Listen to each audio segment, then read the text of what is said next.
महाराष्ट्र भारताची आर्थिक राजधानी तसेच ऐतिहासिक, पौराणिक, बहुभाषिक आणि सर्वोत्तम भौगोलिक परिस्थितींनी व्यापलेली आहे. नदी, तलाव, समुद्र आणि नैसर्गिकरित्या नटलेला आहे. यात कृषी, शैक्षणिक, उद्योगांमध्ये सर्वोत्कृष्ट असणाऱ्या महाराष्ट्राला 36 जिल्हे लाभलेले आहेत. यातील एक कोल्हापूर आर्थिक, कृषीदृष्ट्या सधन आणि सक्षम असलेला जिल्हा, शिवछत्रपतींच्या स्पर्शाने पावन झालेल्या व दक्षिण काशी म्हणून प्रसिद्ध असलेल्या भूमीमध्ये राजर्षी शाहू महाराजांच्या कार्याचा वारसा असलेल्या कोल्हापूर जिल्ह्यात 12 तालुके असून 12 पंचायत समित्या, 2 महानगरपालिका, 10 नगरपालिका व 1025 ग्रामपंचायती आहेत. चला तर घेऊ आपल्या कोल्हापुरातील ग्रामपंचायतीचा वेध. नमस्कार, मी प्रशांत बसवंडा आपिने, गणेशवाडी गाव, सरपंच, ग्रामपंचायत गणेशवाडी. आज या गणेशवाडी गाव हे कर्नाटक आणि महाराष्ट्र बाउंड्रीवरचं शेवटचं गाव आहे.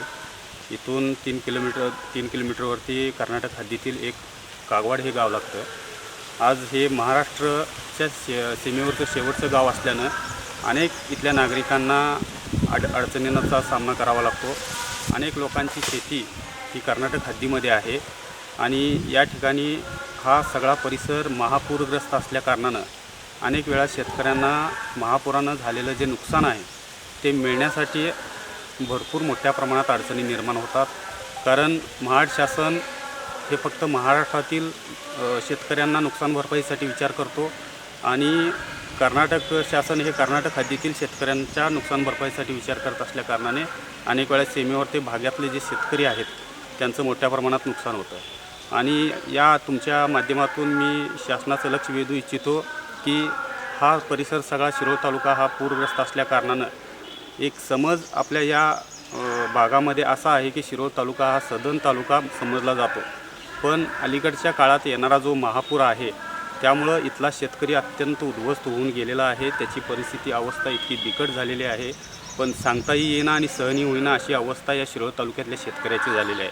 त्यामुळे मी आपल्या माध्यमातून या शासनाचं लक्ष वेधू इच्छितो की आपण जो दृष्टिकोन या शिरोळ तालुक्यातल्या शेतकऱ्यांच्याकडे बघण्याचा ठेवलेला आहे त्या मानसिकतेतून बाहेर येऊन काहीतरी शेतकऱ्याला वाचवण्यासाठी, या महापुरावरती उपाय करण्यासाठी आणि या शेतकऱ्यांना वाचवण्यासाठी काहीतरी आपल्या माध्यमातून मोठमोठे उपाययोजना, मोठमोठ्या योजना या शेतकऱ्यांच्यासाठी प्रथमतः राबवणं अत्यंत आवश्यक आहे.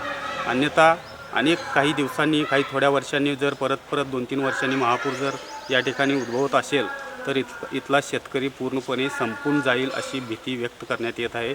आणि याचबरोबर आपल्या या शिरोळ तालुक्याचे लोकप्रतिनिधी आहेत, आमदार साहेब आहेत, खासदार साहेब आहेत, यांनाही मी आपल्या माध्यमातून विनंती करू इच्छितो की जो प्रश्न आहे आपल्या तालुक्यातला सगळ्यात महत्त्वाचा प्रश्न, जो महापुराचा, यामुळे आज शिरोळ तालुका पूर्णपणे उद्ध्वस्त झालेला आहे, त्यावरती काही उपाययोजना करता येण्यासारख्या असतील तर त्या तातडीने अंमलात आणाव्यात अशी आमची या गणेशवाडी ग्रामपंचायतीच्या वतीने मागणी आहे. आज गणेशवाडीमध्ये आमदार साहेबांच्या माध्यमातून डॉक्टर राजेंद्र पाटील यड्रावकर साहेब हे आमदार आमच्या या शिरोळ तालुक्याचे आहेत आणि आपले खासदार तहसीलदार माने यांच्या माध्यमातून मोठ्या प्रमाणात निधी या गणेशवाडी गावासाठी मिळालेला आहे. चांगले रस्ते, चांगले गटरची सांडपाण्याची व्यवस्था, वेगवेगळ्या धार्मिक सांस्कृतिक हॉलचे नियोजन आणि सर्व जाती धर्मांना एकत्रित करून सगळ्यांना घेऊन जाण्यासाठी जे काही विकास कामांच्या बाबतीत सर्वांसाठी जे एक हात खुलं केलेलं आहे आमदार साहेबांनी, नक्कीच या शिरोळ तालुक्यामध्ये मोठ्या प्रमाणात निधी आला आहे. फक्त एकच शोकांतिका आहे की या भागामध्ये जो महापूर येतो त्यामुळे इथले रस्ते लवकर खराब होतात आणि त्या रस्त्यांसाठी महापूर म्हणून कुठल्या पद्धतीमध्ये महापूर जरी आला तरी ते रस्ते खराब होऊ नयेत यासाठी कोणती टेक्नॉलॉजी असेल किंवा कोणत्या पद्धतीचे रस्ते करावे लागतील, या पद्धतीचे रस्ते तयार होणं गरजेचं आहे. कारण यावर्षी रस्ता केला तर ते जर पुढं भविष्यात महापूर आला तर तो रस्ता लगेच पाण्यामुळे खराब होऊन जातो आणि त्या रस्त्याची अवस्था वाईट होते. त्यामुळे शिरोळ तालुक्यातल्या ज्या महापूरग्रस्त एरिया आहे त्यामधले जे रस्ते आहेत ते अत्यंत वाईट अवस्थेमध्ये होऊन जातात. मग अशा प्रकारे शासनाचा निधी देखील वाया जातो आणि तिथं जर ते रस्ते चांगल्या पद्धतीचे महापुरामध्ये सुद्धा टिकणारे असतील, म्हणजे जर काँक्रिटीकरणासारखे बेस असतील तर नक्कीच ते रस्ते टिकतील अशी आमची अपेक्षा आहे.